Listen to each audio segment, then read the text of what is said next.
ಯಾಕೋಬನು ಬರೆದ ಪತ್ರಿಕೆ 1ನೇ ಅಧ್ಯಾಯ. ಕಷ್ಟವನ್ನು ದುಷ್ಪ್ರೇರಣೆಗಳನ್ನು ಕುರಿತದ್ದು. ದೇವರಿಗೂ ಕರ್ತನಾದ ಯೇಸುಕ್ರಿಸ್ತನಿಗೂ ದಾಸನಾಗಿರುವ ಯಾಕೋಬನು ಅನ್ಯ ದೇಶಗಳಲ್ಲಿ ಚದರಿರುವ ಇಸ್ರೇಲ್ 12 ಕುಲದವರಿಗೆ ಬರೆಯುವುದು. ನಿಮಗೆ ಶುಭವಾಗಲಿ. ನನ್ನ ಸಹೋದರರೇ, ನಿಮ್ಮ ನಂಬಿಕೆಗಾಗುವ ಪರಿಶೋಧನೆಯು ತಾಳ್ಮೆಯನ್ನುಂಟು ಮಾಡುತ್ತದೆಂದು ತಿಳಿದು ನೀವು ನಾನಾ ವಿಧವಾದ ಕಷ್ಟಗಳಲ್ಲಿ ಬಿದ್ದಿರುವಾಗ ಅದನ್ನು ಕೇವಲ ಆನಂದಕರವಾದದ್ದೆಂದು ಎಣಿಸಿರಿ. ಆ ತಾಳ್ಮೆಯು ಸಿದ್ಧಿಗೆ ಬರಲಿ. ಆಗ ನೀವು ಶಿಕ್ಷಿತರು, ಸರ್ವ ಸುಗುಣವುಳ್ಳವರು, ಏನೂ ಕಡಿಮೆ ಇಲ್ಲದವರು ಆಗಿರುವಿರಿ. ನಿಮ್ಮಲ್ಲಿ ಯಾವನಿಗಾದರೂ ಜ್ಞಾನ ಕಡಿಮೆಯಾಗಿದ್ದರೆ ಅವನು ದೇವರನ್ನು ಕೇಳಿಕೊಳ್ಳಲಿ, ಅದು ಅವನಿಗೆ ದೊರಕುವುದು. ದೇವರು ಹಂಗಿಸದೆ ಎಲ್ಲರಿಗೂ ಉದಾರ ಮನಸ್ಸಿನಿಂದ ಕೊಡುವವನಾಗಿದ್ದಾನೆ. ಸ್ವಲ್ಪವೂ ಸಂದೇಹ ಪಡದೆ ನಂಬಿಕೆ ಇಟ್ಟು ಕೇಳಿಕೊಳ್ಳಬೇಕು. ಸಂದೇಹ ಪಡುವವನು ಗಾಳಿಯಿಂದ ಬಡಿಯಲ್ಪಟ್ಟ ಸಮುದ್ರದ ತೆರೆಯಂತೆ ಅಲೆಯುತ್ತಿರುವನು. ಆ ಮನುಷ್ಯನು ತಾನು ಕರ್ತನಿಂದ ಏನಾದರೂ ಹೊಂದುವನೆಂದು ಭಾವಿಸದೇ ಇರಲಿ. ಅವನು 2 ಮನಸ್ಸುಳ್ಳವನು, ತನ್ನ ನಡತೆಯಲ್ಲೆಲ್ಲ ಚಂಚಲನೂ ಆಗಿದ್ದಾನೆ. ಹೀನಸ್ಥಿತಿಯಲ್ಲಿರುವ ಸಹೋದರನು ತಾನು ಉತ್ತಮ ಸ್ಥಿತಿಗೆ ಬಂದನೆಂದು ಉಲ್ಲಾಸ ಪಡಲಿ. ಐಶ್ವರ್ಯವಂತನಾದ ಸಹೋದರನು ತಾನು ಹೀನಸ್ಥಿತಿಗೆ ಬಂದನೆಂದು ಉಲ್ಲಾಸ ಪಡಲಿ. ಯಾಕಂದರೆ ಐಶ್ವರ್ಯವಂತನು ಹುಲ್ಲಿನ ಹೂವಿನಂತೆ ಗತಿಸಿ ಹೋಗುವನು. ಸೂರ್ಯನು ಉದಯಿಸಿ ಉಷ್ಣವಾದ ಗಾಳಿ ಬೀಸಿ ಹುಲ್ಲನ್ನು ಬಾಡಿಸಲು ಆ ಹುಲ್ಲಿನ ಹೂವು ಉದುರಿ ಅದರ ರೂಪದ ಸೊಗಸು ಕೆಡುವುದಷ್ಟೇ. ಹೀಗೆಯೇ ಐಶ್ವರ್ಯವಂತನು ತನ್ನ ವ್ಯವಹಾರಗಳಲ್ಲಿಯೇ ಕುಂದಿ ಹೋಗುವನು. ಕಷ್ಟವನ್ನು ಸಹಿಸಿಕೊಳ್ಳುವವನು ಧನ್ಯನು. ಅವನು ಪರಿಶೋಧಿತನಾದ ಮೇಲೆ ಜೀವವೆಂಬ ಜಯಮಾಲೆಯನ್ನು ಹೊಂದುವನು. ಸ್ವಾಮಿಯು ತನ್ನನ್ನು ಪ್ರೀತಿಸುವವರಿಗೆ ಇದನ್ನು ವಾಗ್ದಾನ ಮಾಡಿದ್ದಾನೆ.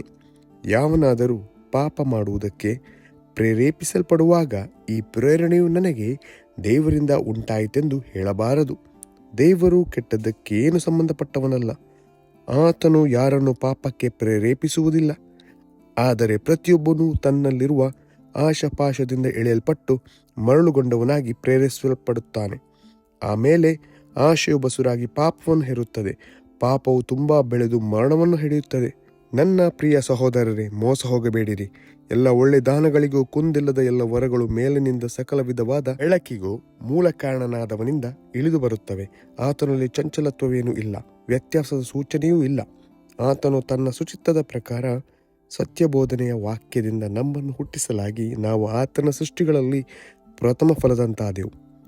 ದೇವರ ವಾಕ್ಯವನ್ನು ಕೇಳಿ ಅದನ್ನು ಅನುಸರಿಸುವುದರ ವಿಷಯವೋ. ನನ್ನ ಪ್ರಿಯ ಸಹೋದರರೇ, ನೀವು ಬಲ್ಲವರು. ಆದರೆ ಪ್ರತಿಯೊಬ್ಬನು ಕಿವಿ ಕೊಡುವುದರಲ್ಲಿ ತೀವ್ರವಾಗಿಯೂ ಮಾತಾಡುವುದರಲ್ಲಿ ನಿಧಾನವಾಗಿಯೂ ಇರಲಿ. ಕೋಪಿಸುವುದರಲ್ಲಿಯೂ ನಿಧಾನವಾಗಿರಲಿ. ಮನುಷ್ಯನ ಕೋಪವು ದೇವರಿಗೆ ಮೆಚ್ಚುಗೆಯಾಗಿರುವ ನೀತಿಗೆ ಅನುಕೂಲವಾಗುವುದಿಲ್ಲ. ಆದ ಕಾರಣ ಎಲ್ಲ ನೀಚತನವನ್ನು ಎಲ್ಲ ದುಷ್ಟತನವನ್ನು ತೆಗೆದುಹಾಕಿ ಮನಸ್ಸಿನೊಳಗೆ ಬೇರೂರಿರುವ ವಾಕ್ಯಕ್ಕೆ ನಮ್ರತೆಯಿಂದ ಎದೆಗೊಡಿರಿ. ಅದು ನಿಮ್ಮ ಆತ್ಮಗಳನ್ನು ರಕ್ಷಿಸುವುದಕ್ಕೆ ಸಾಮರ್ಥ್ಯವುಳ್ಳದ್ದಾಗಿದೆ. ವಾಕ್ಯದ ಪ್ರಕಾರ ನಡೆಯುವವರಾಗಿರಿ. ಅದನ್ನು ಕೇಳುವವರು ಮಾತ್ರವೇ ಆಗಿದ್ದು ನಿಮ್ಮನ್ನು ನೀವೇ ಮೋಸಗೊಳಿಸಬೇಡಿರಿ.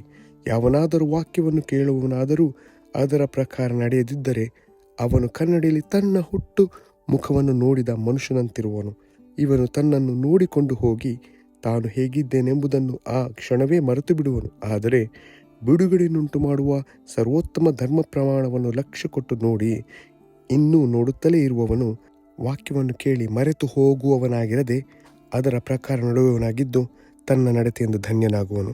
ಸದ್ಭಕ್ತ ನಡೆಸಿಕೊಳ್ಳುವ ಯಾವನಾದರೂ ತನ್ನ ನಾಲಿಗೆಗೆ ಕಡಿವಾಣವನ್ನು ಹಾಕದೆ ತನ್ನ ಹೃದಯವನ್ನು ಮೋಸಗೊಳಿಸುವವನಾದರೆ ಅವನ ಭಕ್ತಿ ನಿಷ್ಪ್ರಯೋಜನವಾಗಿದೆ.